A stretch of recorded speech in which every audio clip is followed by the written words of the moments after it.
There are some problems which Western people have in understanding the life of Zen, and I thought that before we go any further, I would devote this program to discussing one of the most crucial of these problems.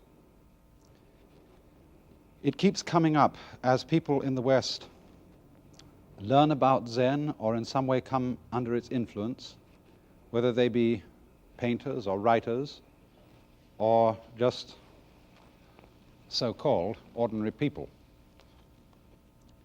And I think the central problem is the question of whether Zen is a kind of capricious, do-as-you-like spontaneity, or whether it's a very rigorous discipline. If you read, say, a book like The Dharma Bums by Jack Kerouac, you might get the impression that Zen is simply living the way you feel, following the natural rhythm of your own spontaneous inner life. On the other hand, if you read some of the books by Dr. Suzuki or other authorities on Zen, you would gather quite the contrary, that it is an extremely rugged and difficult undertaking. And what the old masters have to say about this is sometimes rather confusing. For example, the old Chinese master Lin Chi has this to say: in Buddhism, there is no place for using effort. Just be ordinary and nothing special. Move your bowels, pass water. When you're hungry, eat. When you're tired, go and lie down. The ignorant will laugh at me, but the wise will understand. And then another old master, Matsu, says, in the way, that is the Tao, there is nothing to discipline oneself in. If there were, the completion of such discipline would be the destruction of the Tao. On the other hand, if there is no discipline at all, one remains an ignoramus. So they seem to say, no, it isn't a discipline, and yet, yes, it is. And therefore, we outsiders, trying to understand what's going on, remain profoundly puzzled. For on the one hand, we see the kind of floating life idealized by the old masters, the life of cloud and water. As I told you, a Zen monk is called unsui, which means that he drifts like a cloud and flows like water. But on the other hand, here they are in their monasteries, or more correctly, seminaries, living a very rugged life indeed, under the stern supervision of their teacher. And so to understand this problem, I want to go back and look at Zen in a social setting so that we can understand what kind of thing it is. And to do that, I want to introduce you to some technical ideas which Buddhism has about the basic nature of the universe so that we can understand the function of discipline in relation to these ideas.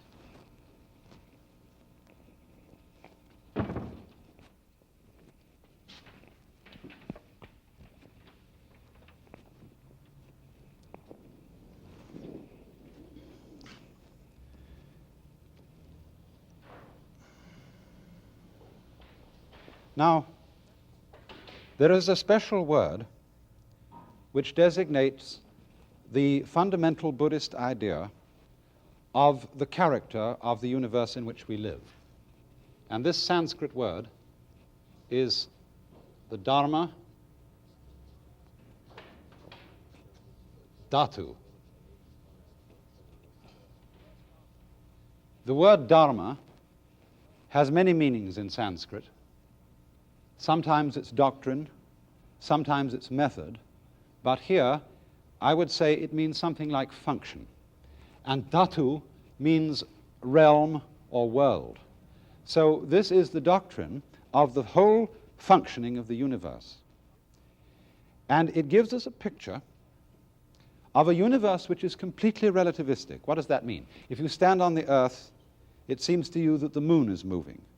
If you stand on the moon, it seems that the earth is moving.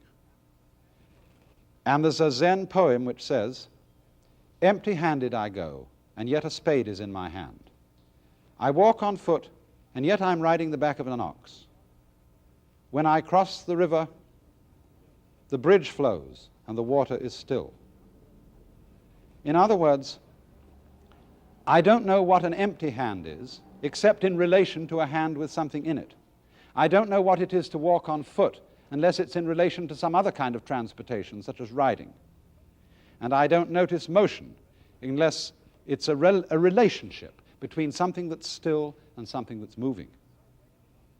And so where you've got an idea of the universe in which everything is relative to everything else, you have, as it were, a scheme of interconnections between innumerable points,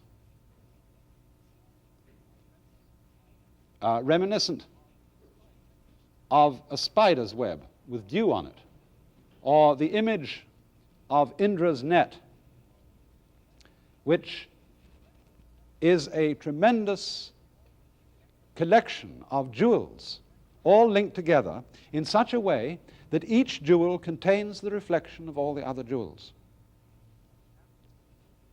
And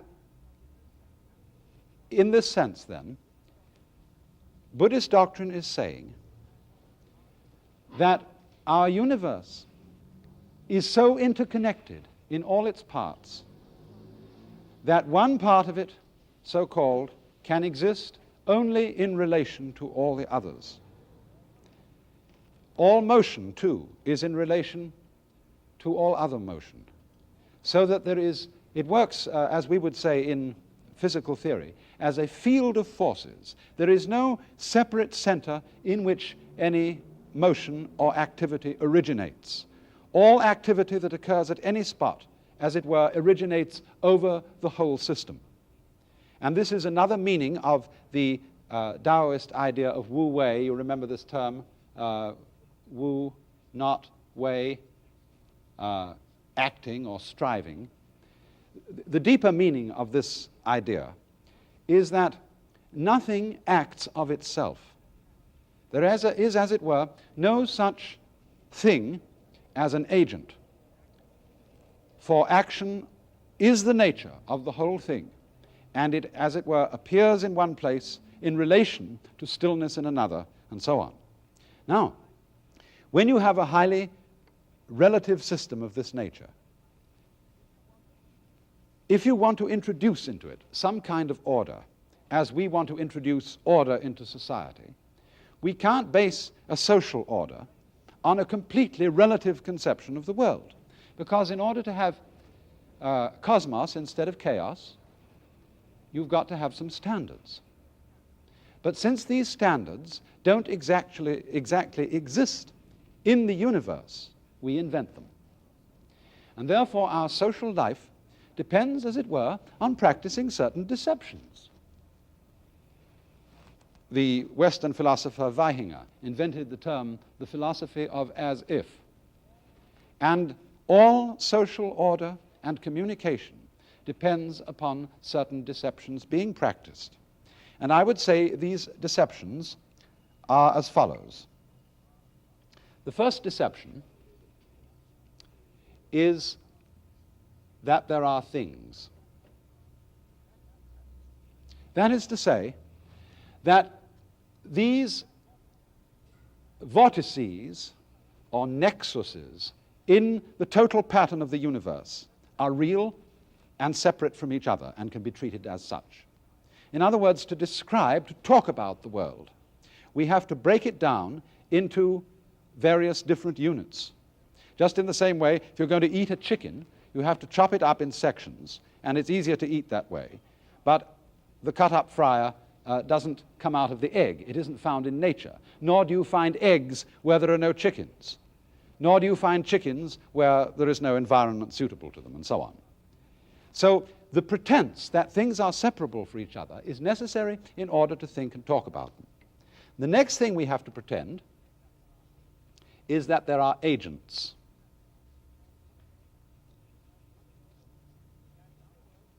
That, in other words, the human individual is a separate thing, originating action and responsible for it.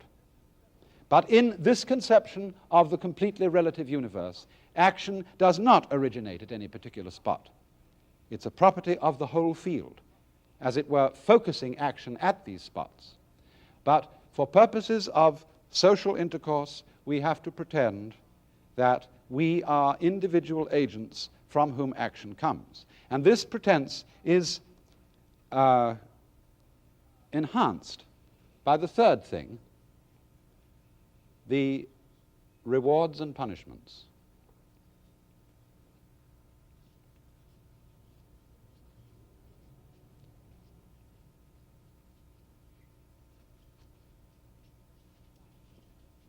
Now, this is terribly important.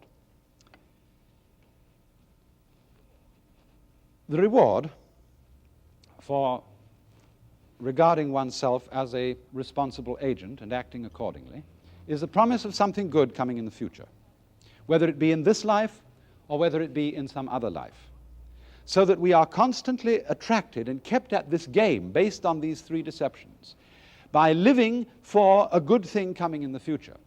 And this, as it were, conceals from us what our own proverb tells us in saying, tomorrow never comes.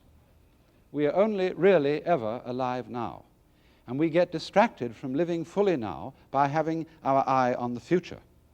Now, of course, there is a reasonable advantage in planning for the future. But a person who is, as it were, hypnotized by the future and unable to be awake now really has no use in planning for the future, because when his plans develop, he won't really be able to enjoy them. Punishments are not only the punishments that parents and teachers mete out to recalcitrant children, but we begin to get the feeling that, for example, things like disease or accidents are punishments, and that death too is a punishment. And as if that weren't sufficient, societies have always invented a complicated system of post-mortem retribution, various heavens and hell, whether they are permanent or impermanent, in which the rewards and punishments are further extended. Now, this system of deceptions, we could say creative deceptions, I don't want the word deception to have a bad flavor, is inculcated into us in childhood in every culture in the world. And it leaves a permanent mark on us. The mark being that we come to believe that these three things are real.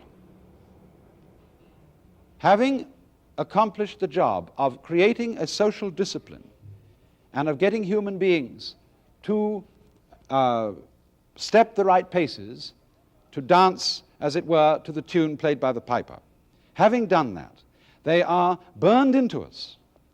And so we come to feel that we really are separate things, that we are agents and sources of action, that we are actually responsible for what we do, that there is that ego thing inside us, which is the initiator, the doer, the will behind all action. And so we also come to believe in these various rewards and punishments, whether it be the Christian system of heaven and hell, or whether it be the Hindu-Buddhist system of transmigration or reincarnation, living life after life after life, inheriting in each following life the karma or destiny which we prepared for ourselves in the preceding one. And this is very convenient because then there is no, as it were, way of escaping the police. There are celestial police as well as terrestrial police, and by this we are kept in order. But you see, this stratagem of these social deceptions is really like a raft that we use to cross a river.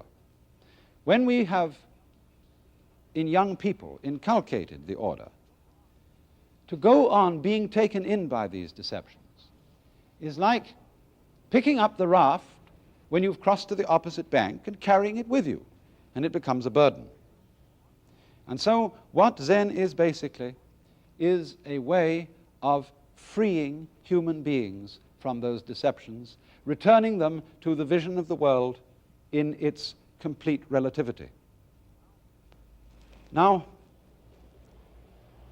the training which one goes through with a Zen teacher, shall we say, lifts these deceptions off one's mind. Now, you might say, I can understand intellectually, I can understand the idea that I only seem to be an agent, a source of action, and that things only seem to be separate from each other, but are actually interconnected. But does this make me feel any different inside? And you might say, well, no, I don't think it really does. To understand it fully, I would like to change the way I feel. But here comes the crucial point in the understanding of Zen. On the one hand, if you set out to change the way you feel, that might be called a discipline. On the other hand, if you decide simply to accept the way you feel and not try to change your inner feelings at all, that might be called letting things alone. But here's the point. If you have understood clearly that you as a separate will or a separate ego are a fiction, then on the one hand, you can't change it, and on the other hand, you can't do nothing about it, because there is no agent, no separate doer, either to do something about it or to do nothing about it. And so this situation seems, as it were, paralyzing. If you can't do, and if you don't, what's going to happen? But the point of this is that that paralysis is a realization of the unreality of the individual agent. So what happens? From this point, one ceases to take oneself seriously. Now, of course, there is always a danger in not taking the things seriously which society says we should take seriously. There's the case of, the raw youth, the sort of juvenile delinquent type who's in revolt against society and would use the experiences and ideas of Buddhism to justify that revolution. And that is why the practice in Asia is to reveal this point of view only to those who are socially mature. And so the discipline of the Zen school is a safeguard for the dangerous understanding or the dangerous insight which is there being hatched. And so all those rigorous tests which I explain, the rigorous regimen of life, these, as it were, do not directly produce the understanding, but they are, as it were, the guarded stockade around it. For Zen, you see, is fundamentally an insight. The recognition, in other words, of the deception, the as-ifness of these fundamental assumptions about the world which are necessary to social life.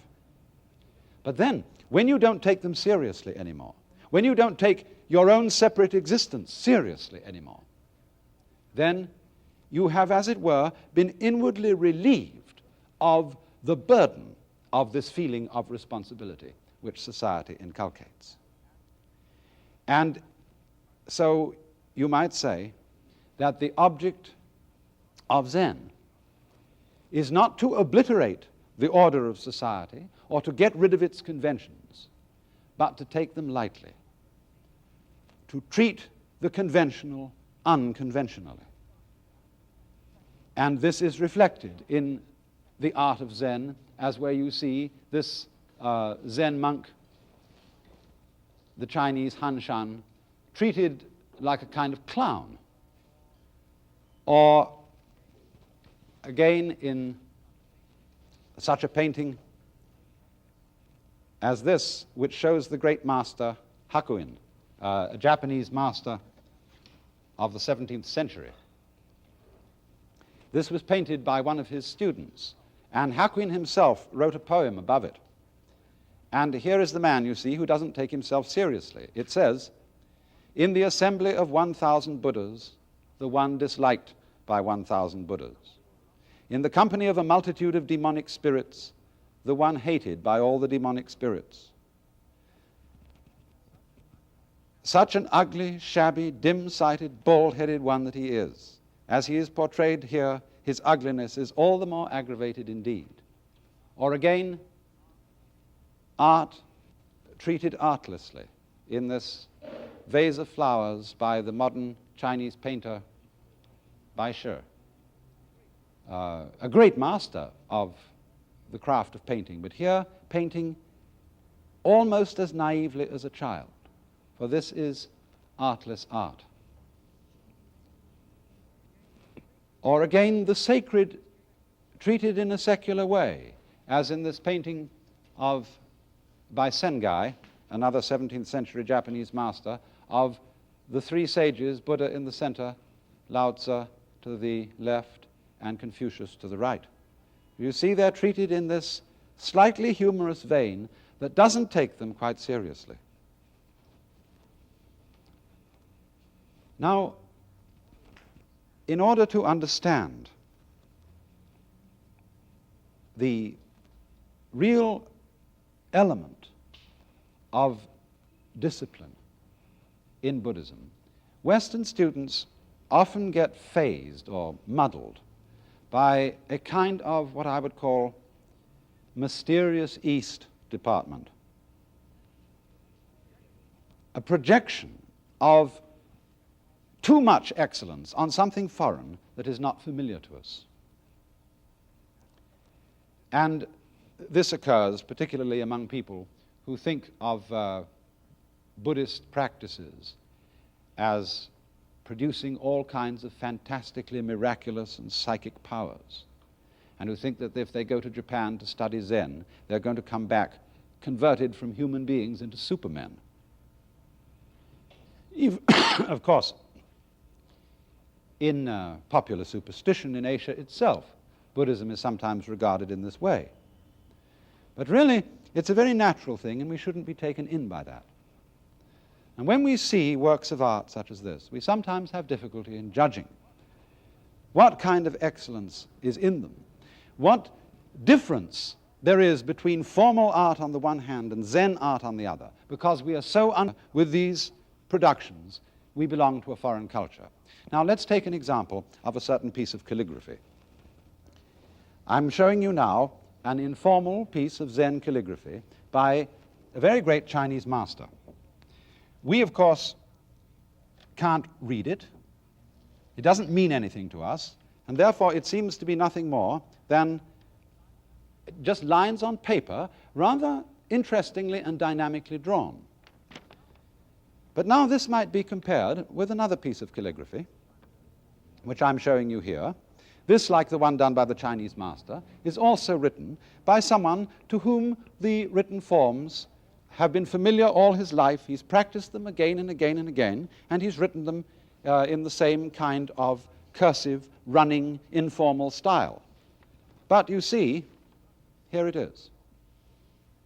The moon and the water, written in English with the brush, with the same amount of fundamental practice involved in forming the letters that anybody goes through in China or Japan to learn to write.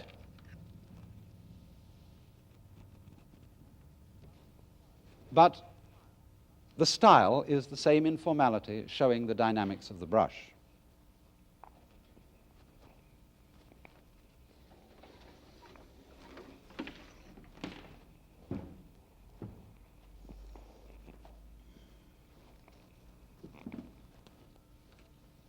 So you see, a great part of the discipline of Zen is simply the discipline of Far Eastern culture, whether it be the way of life, such as the moral and ritual principles of Confucianism, whether it be the art of painting, or of writing, or of gardening, or whatever it may be.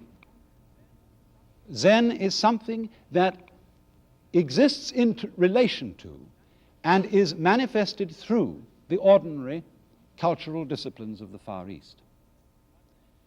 But in itself, what Zen is something quite different from these disciplines.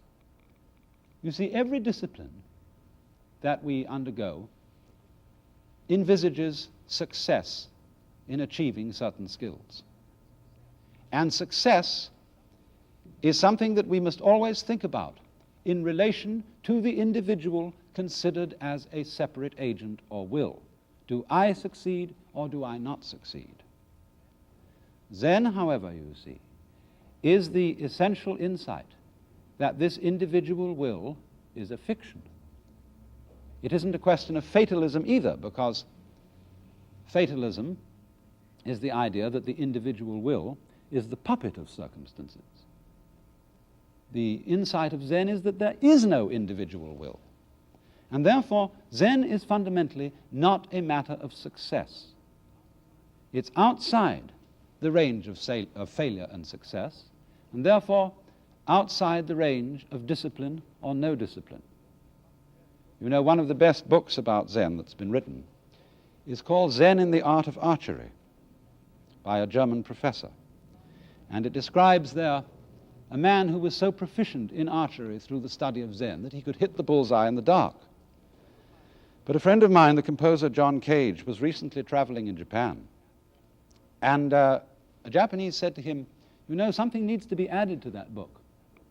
We have a very, very highly regarded Zen archery master in Japan today, and he can't even hit the bullseye in broad daylight.